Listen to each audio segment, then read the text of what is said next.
So, hi guys. Ayan na po pala ang aking mga napamili at ayon. Ngayon nagpa-pricing na po ako para sa pag-o-open ng aking tindahan. Ayan.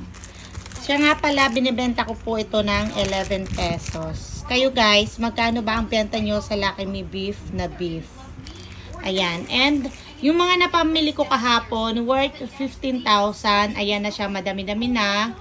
Pwede na natin ipang-umpisa sa ating pagtitindahan. Mag-start pa lang kasi ako guys, and wala akong idea talaga sa pagsasari-sari store, kaya talagang sa ngayon ay tinututukan ko siya, nilalagyan ko siya ng mga pricing para in case na busy ako sa kusina ay makakapagtinda yung 13 years old kong anak.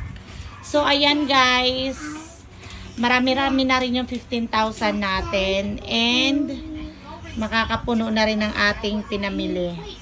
Pero hindi pa yan lahat guys, dadagdagan ko pa siya pag malapit na talaga ako mag-opening ng aking sari-sari store. So sa ngayon ay iniisa-isa ko para malaman ko yung magiging price ng bawat items at hindi tayo malulugi guys. So yun lang for today's video guys. I-update ko kayo sa mga susunod pa nating mga items. Bye!